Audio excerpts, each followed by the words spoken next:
I became insane, with long intervals of horrible sanity. All that we see or seem is but a dream within a dream. We loved with a love that was more than love. Those who dream by day are cognizant of many things which escape those who dream only by night. I have great faith in fools, self-confidence my friends will call it. I was never really insane except upon occasions when my heart was touched. There is no exquisite beauty without some strangeness in the proportion.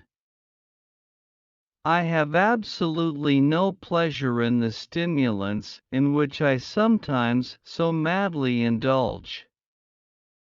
It has not been in the pursuit of pleasure that I have periled life and reputation and reason.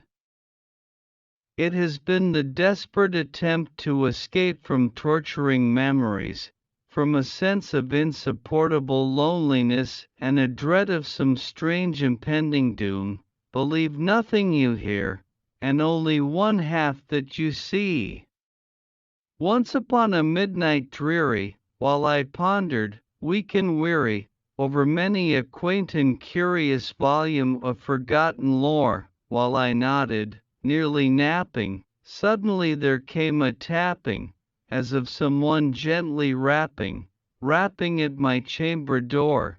"'Tis some visitor," I muttered, tapping at my chamber door, only this, and nothing more.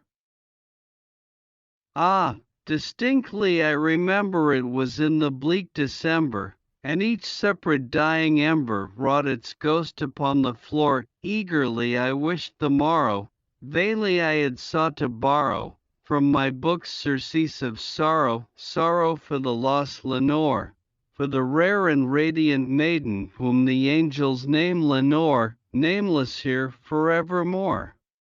And the silken sad uncertain rustling of each purple curtain thrilled me, filled me with fantastic terrors never felt before, so that now, to still the beating of my heart, I stood repeating, "'Tis some visitor entreating entrance at my chamber door, some late visitor entreating entrance at my chamber door, this it is, and nothing more."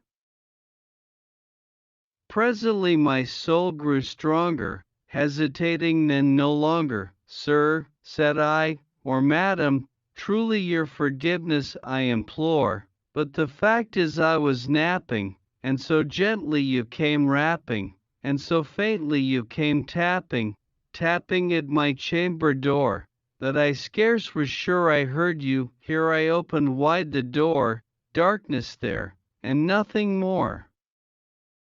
Deep into that darkness peering, long I stood there wondering, fearing, doubting, dreaming dreams no mortals ever dared to dream before, but the silence was unbroken, and the stillness gave no token, and the only word there spoken was the whispered word, "Lenore." This I whispered, and an echo murmured back the word, "Lenore."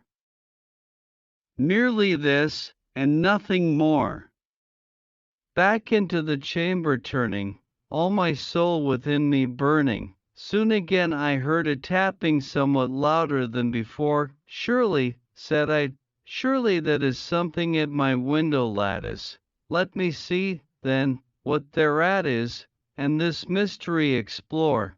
Let my heart be still a moment and this mystery explore. 'Tis the wind and nothing more."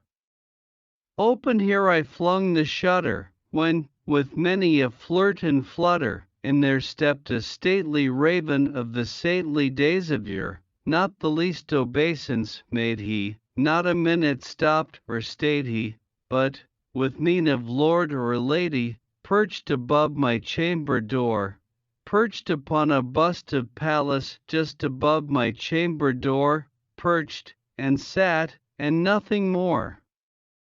Ghastly grim and ancient raven wandering from the nightly shore, tell me what thy lordly name is on the night's Plutonian shore. Quoth the raven, "Nevermore." Much I marveled this ungainly fowl to hear discourse so plainly, though its answer little meaning, little relevancy bore.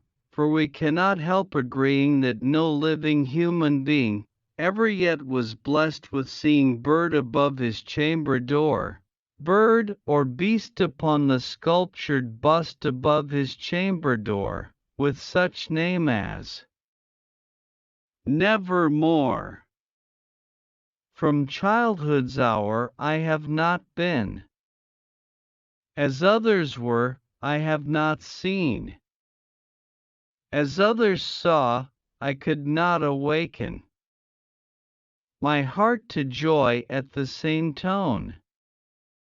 And all I loved alone. Sleep, those little slices of death, how I loathe them. Years of love have been forgot in the hatred of a minute.